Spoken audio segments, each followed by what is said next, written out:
అమ్మ ఇప్పుడు మనం ఎక్కడ చూసినా గానీ, ఏదైనా పూజ చేసుకున్నా గానీ, దేవుడు ఒంట్లోకి రావడం, ఇప్పుడు హ్మ్. సోషల్ మీడియా చూసినా గానీ, చాలా ఏదేదో టాపిక్స్ మీద ట్రెండింగ్ అవ్వడం, హ్మ్. చాలా చూస్తున్నాం. అలా రియల్‌గానే ఒంట్లోకొస్తుందా దేవత గాని, దేవుడు గాని?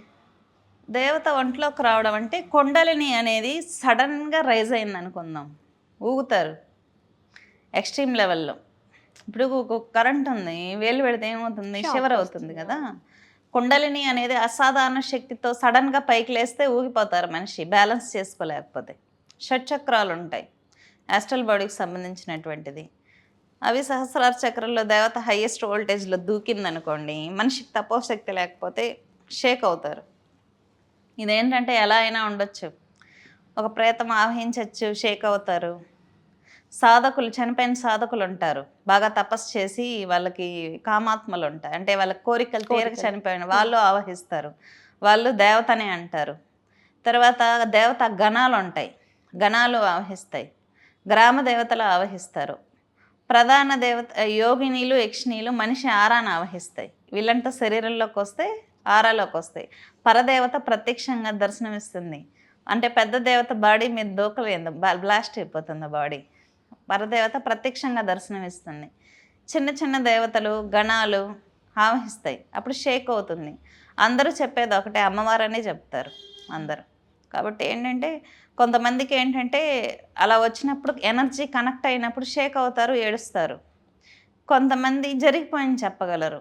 కొంతమంది జరగబోయేది చెప్తారు. కొంతమంది ఎదుటి వ్యక్తి పనులయ్యేలా చేయగలరు.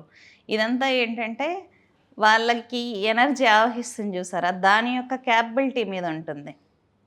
ఇప్పుడు ఆవహించిన ఎనర్జీ పెద్ద ఎనర్జీ అనుకుందాం. దానికి చాలా క్యాపబిలిటీ ఉంది. ఎదుటి వ్యక్తులకు సహాయం చేయగలిగిన క్యాపబిలిటీ. అప్పుడు అందరిని ఆకర్షించేస్తారు జనాన్ని, ధనాన్ని. కొంతమందికి అలా షేక్ అయ్యి వదిలేస్తుంది. అంటే వాళ్ళ వాళ్ళ యొక్క సాధనా స్థితిని బట్టి ఉంటుంది. అందుకే పూనకాలొచ్చేవాళ్ళు ఎవరైనా గురువు దగ్గరికెళ్ళి జాగ్రత్తగా దీక్షలు తీసుకుంటే ఆ పవర్‌ని మనం ఐశ్వర్యంగా మార్చుకోవచ్చు. వాళ్ళకి ముందే తెలుస్తుందమ్మా? ఏమైనా గైడ్ సింప్టమ్స్ చేస్తూ ఉంటాయి. కనిపిస్తుంటాయా? కల్లోకొచ్చి గైడ్ చేస్తూ ఉంటాయి. ఓకే. ధ్యానంలో గైడ్ చేస్తూ ఉంటాయి. న అది మొత్తం దశమహావిద్యలకు సంబంధించినటువంటి శాక్తేయానికి సంబంధించినటువంటి సబ్జెక్ట్. వాటిని ఆగమాల్లో కూడా రిఫరెన్స్ తీసుకోవచ్చు. పూర్వం ఎంతోమంది సాధనలు చేసిన వాళ్ళున్నారు. ఇవన్నీ యక్షిణి, యోగిని విద్యల కిందొస్తాయి. మహామాయకి సంబంధించినటువంటి సబ్జెక్ట్ అనమాట హిరీంకారం. మాయాశక్తులు, గ్రామ దేవతలు అందరూ వీళ్ళంతా ఎవరంటే దుర్గాదేవి పరివార దేవతలు. అంటే దుర్గాదేవికి అసిస్టెంట్స్ అనమాట. గ్రామ దేవతలందరూ. అమ్మవారు 1000 వోల్టేజ్ అయితే గ్రామ శక్తి 5 వోల్టేజ్‌లో ఉంటుంది. గ్రామానికి అంత పెద్ద శక్తి అవసరం లేదు గదా! చిన్నగా ప్రతిష్ఠ చేసుకుంటారు. వీళ్ళందరూ దుర్గాదేవి పరివార దేవతలే. వాళ్ళు ఆవహిస్తారు. కానీ వీళ్ళు మనిషి ఆరాలోకొస్తాయి. ప్రేతాత్మలు మనిషి బాడీలోకి, యోగినీలని, యక్షిణీలు మనిషి ఆరాలోకి పరదేవత ప్రత్యక్షంగా దర్శనమిస్తుంది.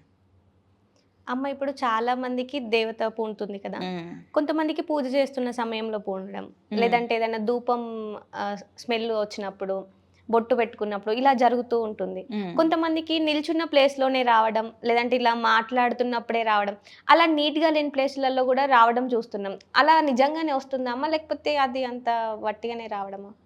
జపం ఎవరు చేసినా మంత్రదీక్ష తీసుకొని జపం చేసే ప్రతి ఒక్కరికి వైబ్రేషన్ వస్తుంది. కానీ మనం కంట్రోల్ చేసుకోవాలి. ఎనర్జీని ఎప్పుడూ మన కంట్రోల్‌లోకి తెచ్చుకోవాలి. ఎనర్జీస్ కంట్రోల్‌లోకి మనం వెళ్ళిపోయామనుకోండి, ఊగిపోతాం. కాబట్టి ఇదేంటంటే సెపరేట్ సబ్జెక్ట్. మనిషి యొక్క స్టేజ్‌ని బట్టి వాళ్ళ స్థాయి ఏంటి, ఎలాగనేది చెప్పడం జరుగుతుంది. మామూలుగా ఉగ్రదేవతా సాధనలో ఉపాసనలు చేసే వాళ్ళకి, ఉగ్రదేవతలకు పూజ చేసే వాళ్ళకి ఎక్కువొస్తుంది. ఎందుకంటే వాళ్ళు ఎక్స్‌ట్రీమ్ లెవెల్ ఆఫ్ ఎనర్జీస్. ఒక్కోసారి అలా టచ్ చేసి ఎళ్ళిపోతాయి. వాళ్ళు దూకినప్పుడు ఏంటంటే మైండ్ అంతా మత్తెక్కుతుంది. అందువల్ల వీళ్ళేం మాట్లాడుతున్నారో వీళ్ళకి తెలీదు. మైండ్ అంతా మత్తెక్కి బాడీ అంతా కరెంట్ పాస్ అయినట్టుంటుంది. అంటే వీళ్ళ బాడీని ఎవరో కంట్రోల్‌లోకి కంట్రోల్‌లో తీసుకున్నట్టు తీసుకున్నట్టు. ఉంటుంది. వీళ్ళకేం తెలీదు పాపం. అది. ఓకే. అందుకే గురువుండాలి. ఇలాంటి వాళ్ళందరూ గురువు దగ్గరికెళ్ళి దీక్షలు తీసుకొని, వాళ్ళ స్థాయిని న్యూట్రల్ స్టేజ్‌లోకి తీసుకెళ్ళాలి. అంటే ఊగరు. దీక్ష తీసుకొని, ఒక లెవెల్ ఆఫ్ తపోశక్తి పెంచుకున్నప్పుడు న్యూట్రల్ అయిపోతుంది. జపం ద్వారా దాన్ని డబ్బుగా మార్చుకోవచ్చు. అంటే ఏదైనా మంచి మంచి అవకాశాలొస్తాయి. జపం చేసుకున్నప్పుడు ఎవరి దగ్గరైనా గురువు దగ్గరికి వెళ్ళి, వాళ్ళ ఇంటికి ప్రొటెక్షన్ గానో, ఒకవేళ వాళ్ళ హస్బెండ్‌కి బిజినెస్ వస్తే బిజినెస్‌లలో కలిసి రావటమో అలా జరుగుతుంది. పూనకాలొచ్చినోళ్ళందరికీ చెప్తే వాక్కులు వాళ్ళ శక్తి ఎళ్ళిపోతుంది. ఇప్పుడు వాక్కులు చెప్తూ ఉంటారు. జరిగేది చెప్తూ ఉంటారు. అది నిజంగానే జరుగుతుందమ్మా? అది ఆ మనిషిని ఆవహించినటువంటి పర్సన్ క్యాపబిలిటీ. ఇప్పుడు కామాత్మలు ఉంటాయి. అవి కూడా ఆవహించినప్పుడు నేను దేవతనే అంటాయి. అవును. దాని యొక్క క్యాపబిలిటీ. అది ఇప్పుడు పలానా వ్యక్తి వచ్చారు. ఈ అమ్మాయి మీదకి ఆవహించి నేను అది చేస్తాను, ఇది చేస్తానని చెప్తుంది. కానీ ఆ సోల్‌కి అంత క్యాపబిలిటీ ఉండాలి గదా! ఆ క్యాపబిలిటీ పెంచుకోవడానికి నేను దీక్ష తీసుకోమంటాను. మనకు రూ. 1,00,000 ఇచ్చేది ఆ పవరే. ఒక మనిషికి హెల్ప్ చేసేది ఆ పవరే. కాబట్టి మన ప్రొటెక్షనే మనం చూసుకుంటాం గదా ఫస్ట్. అలాంటి వాళ్ళందరూ దీక్షలు తీసుకుంటే ఈళ్ళ బిజినెస్‌లే వీళ్ళీళ్ళే బాగా డెవలప్ అవుతుంది.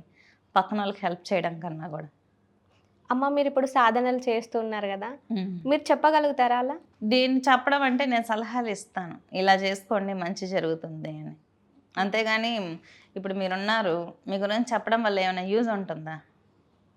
అదే మీరు ముందుకెళ్ళడానికి ఏదైనా సజెషన్ ఇస్తే అవును. మీరు యూజ్ బావుంటే ఉంటుంది. దానివల్ల ఉపయోగం ఉంటుంది గానీ, జరిగిపోయిన దాన్ని చూసేది ఆ పవరే.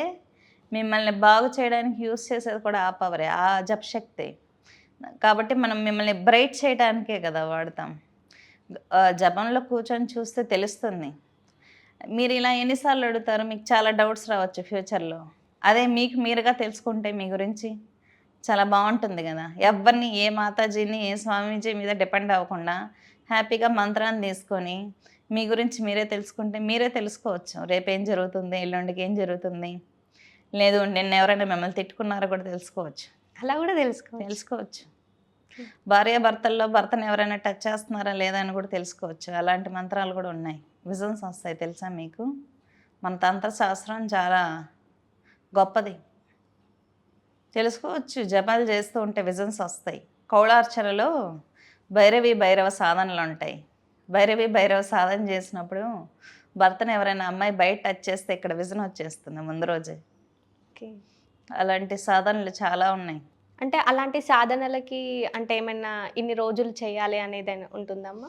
మన యొక్క క్యాపబిలిటీ. ఓకే. మనం బాగా డిజైర్‌తో దేవతని పిలిచేసామనుకోండి వెంటనే వచ్చేస్తుంది. మన పూర్వజన్మ బాగా గట్టిగా సాధనలు చేసి మంచి సోల్ అనుకోండి మనది, వెంటనే దర్శనాలు కూడా వస్తాయి. లేదు టన్నులు టన్నులు కర్మలుందనుకోండి మనకి, ఎంత చేసినా ఎంత చేసినా రాదు. మనసు కూడా పవిత్రంగా ఉండాలి గదా! అమ్మ ఇప్పుడు కర్మలు పోవాలంటే ఏం చేయాలమ్మ మరి? కర్మలు పోవాలంటే ఫస్ట్ చేయకూడదు నెక్స్ట్ అనే ఆలోచన ఉండాలి. ఉన్న వాటిని వదిలించుకోవటానికి ఏదైనా మంత్ర జపం తీసుకోవడము, బాగా డబ్బులున్నోళ్ళైతే యజ్ఞాలు నిర్వహించుకోవడం ద్వారా తొందరగా హీల్ అవుతుంది. దానాలు ఎవరికైనా అవసరం ఉన్న వాళ్ళకి దానం చేయడం. దానం అంటే అందరూ ఉన్నోళ్ళకే చేస్తారు. లేని వాళ్ళకి దానం చేయడం. వీటి ద్వారా పోగొట్టుకుంటాం చాలా వరకు. తల్లి లేని పిల్లలు చాలామంది ఉంటారు బయట. అలాంటి వాళ్ళకి డొనేట్ చేయడము, వృద్ధులకు డొనేషన్స్ చేయడం, ఏదైనా దానం చేయడం, సమస్యల్లో ఉన్న వాళ్ళకి హెల్ప్ చేయడం ద్వారా కూడా కర్మ పోతుంది. మనం చేసుకున్నటువంటి పాపకర్మలు పోతాయి చాలా వరకు.